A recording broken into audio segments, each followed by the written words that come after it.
मैं आपका mentor AK Singh और आज फिर हम अपने DSSB PGT पॉलिटिकल साइंस की तैयारी करेंगे। और PGT पॉलिटिकल साइंस में क्या देख रहे हैं हम NCERT यानी कि NCERT देख रहे हैं। और NCERT में आज का चैप्टर है यानी कि चैप्टर नंबर 7 यानी अध्याय 7 और राष्ट्रवाद के बारे में है। देखिए इस चैप्टर में मैं अगर आपको एक तरह से एक ही वर्ड में कहूँ तो इस चैप्टर में राष्ट्रवाद के तौर पर थ्योरी पढ़ने को मिलेगी। जैसे हमारे PGT पेपर में क्वेश्चन आते हैं वो आपको कम देखने के लिए मिलेंगे। तो चलिए शुरू करते हैं राष्ट्रवाद के बारे में यानी राष्ट्रवाद का परिचय। सबसे पहला आता है राष्ट्रवाद क्या है। यानी कि राष्ट्रवाद आपके एक क्या है, देखिए इसमें बताया गया है आपका राष्ट्रवाद का शब्द के प्रति आम समझ यह है कि अगर मोटे तौर पर जनता की राय ले तो हम इस सिलसिले में देशभक्ति, राष्ट्रध्वज, देश के लिए बलिदान जैसी बातें सुनने को मिलती। यानी कि राष्ट्रवादी कौन है? जो अपने राष्ट्र के प्रति वफादार हो, अपने झंडे के प्रति वफादार हो, अपने क्या नाम देश के प्रति वफादार हो। चाहे वही जैसे कहते हैं जो आर्मी है यानी कि जो आर्मी के सैनिक है वो राष्ट्रवाद के प्रति अपना क्या है बलिदान दे देते हैं अपने राष्ट्र के प्रति। तो वो क्या है देश के प्रति वफादार है यानी कि अपनी उनकी जो जान की कीमत है वो अपने क्या मानते हैं कि हमारी जान की कीमत हमारे देश से बड़ी नहीं है। तो वो कहीं ना कहीं राष्ट्रवाद है। इस तरह की भावना कहीं ना कहीं आपने सुनी होगी राष्ट्रवाद क्या है। यानी कि सीधे सीधे एक शब्द में कहा जाए राष्ट्रवाद क्या है, राष्ट्रवाद क्या है, राष्ट्र के प्रति वफादारी राष्ट्रवाद कहलाती है। ठीक है। और जब PGT में हमारे से क्वेश्चन पूछे जाते हैं तो वो किस तरह से पूछे जाते हैं, राष्ट्रवाद शब्द की उत्पत्ति कहाँ से हुई, या इस तरह से आपसे पूछा जाएगा। तो कहीं ना कहीं ये चीज़ें आपको पता होनी चाहिए। मोटे तौर पर इस चैप्टर में एक भी क्वेश्चन आपको देखने के लिए नहीं मिलेगा जो क्या है आपके MCQ में बन जाए। पर ये जो यानी कि मैं स्किप भी करने वाला था, पर वही है कि आपको सारे चैप्टर मिले तो थोड़ा सा बेहतर रहता है। फिर आता है राष्ट्र और राष्ट्रवाद का अंतर, यानी राष्ट्रवाद में अंतर क्या है। देखो राष्ट्रवाद क्या कह रहा है, राष्ट्र के प्रति वफादार रहने वाला व्यक्ति।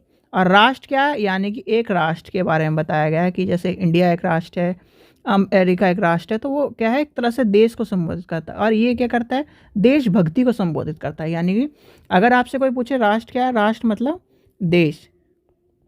और राष्ट्रवाद क्या है, राष्ट्र यानी देश के प्रति वफादारी। चलिए आगे चलते हैं। साझे विश्वास, साझे विश्वास में क्या है, राष्ट्रीय विश्वास के लिए एक तरह से जरिया बनाए रखता है।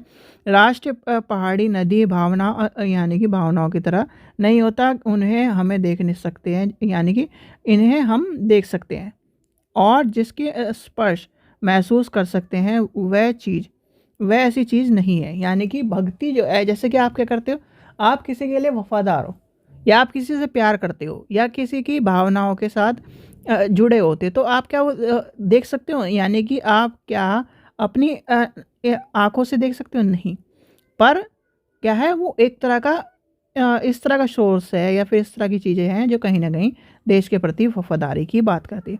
फिर आते हैं इतिहास के बारे में। इतिहास में क्या कहा गया है, जैसे आपने पुराने समय में क्या होता था, राष्ट्र के प्रति वफादारी यानी कि हम सर कटा देंगे पर कहीं ना कहीं अपने राज्य को या फिर इस तरह की चीज़ों को धोखा नहीं देंगे। तो वो भी कहीं ना कहीं इतिहास के तौर पर इसमें बताया गया है। भू क्षेत्र में क्या बताया, सारे राष्ट्र की पहचान एक खास भौगोलिक क्षेत्र से जुड़ती है। यानी कि मैंने क्या कहा था, देश मतलब राष्ट्र मतलब देश, और क्या है राष्ट्रवाद मतलब देश के प्रति वफादारी। ठीक है। फिर आता है साझे राजनीतिक आदर्श। भाई इसमें क्या बताया गया है, हालांकि आप भू क्षेत्र और यानी कि साझी ऐतिहासिक पहचान के लोगों को एक होने का बोध पैदा करने के लिए महत्वपूर्ण भूमिका निभाते हैं, लेकिन भविष्य के बारे में साझा नजरिया और अपना स्वतंत्र राजनीतिक अस्तित्व बनाने की सामूहिक चाहत ही वह मूल्य बताती है जो राष्ट्र की को बाकी समूह से अलग करती है। तो क्या करती है, कहीं ना कहीं जो समझ राष्ट्रीय आदर्श की बात कही, यानी आदर्श की बात कही, आदर्श क्या है, सॉरी साझे राजनीतिक आदर्श की बात कहते हैं, यानी कि राजनीतिक आदर्श जो हमें कहीं ना कहीं ये बताता है कि हमें अपने लोकतांत्रिक के लिए कहीं ना कहीं वफादार रहना चाहिए, सरकार के प्रति वफादार राष्ट्र के प्रति वफादार रहना चाहिए और राजनीति के प्रति वफादार रहना चाहिए। फिर आता है साझी राजनीतिक पहचान। अब साझी राजनीतिक पहचान क्या है? पहचान किससे होती है? जैसे कि एक तरह से सांस्कृतिक पहचान होती है, भाषीय पहचान होती है, उस तरह से कहीं न कहीं हमारे राजनीतिक पहचान के तौर पर भी माना जाता है। अब आता है राष्ट्रीय आत्मनिर्णय। तो आत्मनिर्णय क्या कहा गया है? बल्कि सामाजिक समूह में अलग राष्ट्र अपना शासन अपने आप करने और अपने भविष्य को तय करने का अधिकार चाहता है। दूसरे शब्दों में आत्मनिर्णय का अधिकार मांगते हैं कि निर्णय के अपने दावे को राष्ट्र यानी राष्ट्र अंतर्राष्ट्रीय समुदाय से मांग सके। यानी कि राष्ट्र आत्मनिर्णय का, यानी कि आपने देखा होगा कि बहुत से ऐसे कंट्री है कि वहाँ पर क्या है, चीज़ों का एक तरह से ये है कि वो अपने आप से वो चीज़ें नहीं कर सकते, दूसरे पर निर्भर है। तो क्या है, कहीं ना कहीं उस चीज़ को लेकर बातें कही गई हैं। फिर आता है आगे, देखिए क्या कही गई है, कहानी वही बताई गई है कि यहाँ के लोग क्या है, बास के राष्ट्रवाद की तरह, यानी कि एक तरह से आत्मनिर्णय की मांग कर रहे हैं। उसमें क्या कहा गया, इसमें सारी चीज़ें बताई गई कि हम ये चीज़ चाहते हैं। आंदोलनकारी के बहुत सारे विरोध किए उन्होंने, कहीं ना कहीं राष्ट्रवाद की तरह के बात आती है। ठीक है, आगे चलते हैं, आगे देखते हैं इसमें क्या इंपॉर्टेंट है। वैसे यानी कि इस चैप्टर में अगर आप पीजीटी के हिसाब से लेके चलें तो इसमें एक भी क्वेश्चन इंपॉर्टेंट नहीं है, यानी कि एक भी क्वेश्चन इंपॉर्टेंट नहीं है। फिर आता है राष्ट्रवाद, यानी राष्ट्रवाद और बहुलवाद में क्या, यानी कि एक तरह से राष्ट्रवाद और बहुलवाद के बारे में बताया। एक संस्कृति एक राज्य के विचारों को त्यागते ही यह जरूरी हो जाता है कि ऐसे तरीके के बारे में सोच जाए जिससे विभिन्न संस्कृति और समुदाय एक ही देश में फल फूल सके। इस लक्ष्य को पाने के लिए अनेक लोकतांत्रिक देशों में सांस्कृतिक रूप से अल्पसंख्यकों समुदायों की पहचान की स्वीकार करने की, सुरक्षित करने की उपाय को शुरू किया गया। भारतीय संविधान में धार्मिक, भाषीय, सांस्कृतिक अल्पसंख्यकों की संरक्षण के लिए विस्तृत प्रावधान है। तो ये क्या कहा है कि आपने देखा होगा हमारे यहाँ क्या है, नागरिकता लेके चले तो एकल नागरिकता है, राष्ट्रवादिता, लोकतांत्रिक देश है।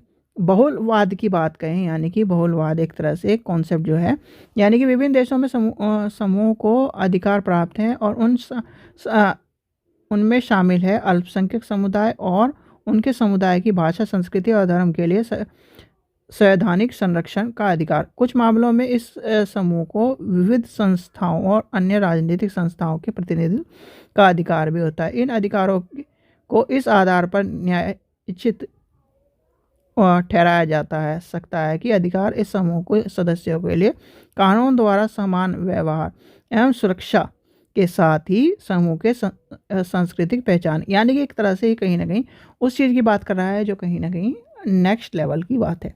चलिए आगे चलते हैं। इसमें एक क्वेश्चन था जो आ सकता है ये वाला, यानी राष्ट्रवाद पर रविन्द्रनाथ टैगोर जी के समालोचना, यानी कि समालोचन की बात कर रहा है। तो क्या कहा है, राष्ट्रवाद हमारा अंतिम आध्यात्मिक मंच नहीं हो सकता, ऐसे यानी कि मेरी शरणार्थी तो मानवता है। यानी कि कहीं ना कहीं इन्होंने क्या कहा है, अगर आपसे पूछा जाए कि राष्ट्रवाद अंतिम आध्यात्मिक मंजिल नहीं हो सकती, ये किसका कथन है, तो ये आपसे पूछा जा सकता है। इसलिए मैंने यहाँ पर इस चैप्टर को ऐड किया था, नहीं तो इस चैप्टर में कुछ भी काम का नहीं है। ठीक है, ये नहीं कि आपको क्या है पढ़ाते चल जाएं और क्या है एक भी अक्षर काम का ना हो, तो वही यानी कि पीजीटी लेवल में हमें चीज़ें छोड़नी भी है, नहीं तो आप क्या करवाओगे, सारी चीज़ों को एडॉप्ट करोगे तो फिर दिक्कत का सामना करना पड़ेगा। फिर आता है मैं हीरो की कीमत पर शीशे नहीं खरीद सकता और जब तक मैं जीवित हूँ देशभक्ति को मानवता पर कदापि विजय नहीं होने दूंगा। तो ये कहीं ना कहीं आपको कोट याद कर लेना है। इस तरह के कोट आजकल देखे जा रहे हैं हर एग्ज़ाम में, क्योंकि क्वेश्चन बन रहे हैं, यानी कि पीजीटी एग्ज़ाम में तो खासकर कोट आपके देखने को मिलते हैं। और वहाँ पर कोट जब आपको देखने को मिलेगा तब आप सोचोगे किसका है। और रविन्द्रनाथ टैगोर जी का नाम कोई नहीं सोचता या इस तरह के कोटों में, तो इस चीज़ का भी आपको ध्यान रखना है। ठीक है, तो ये था चैप्टर, यानी कि आपका जो चैप्टर में एक क्वेश्चन रहा था ये वाला कि ये क्वेश्चन संभावना है। वैसे इस तरह क्वेश्चन कभी आएगा नहीं, इसे क्वेश्चन को लिख लीजिए, एक जैसे आप नोट्स बना रहे होंगे तो उसमें लिख लीजिए। ठीक है, आशा करता हूँ आपको वीडियो पसंद आई तो लाइक करें, चैनल को सब्सक्राइब करें, वीडियो को ज़्यादा से शेयर करें। Thank you.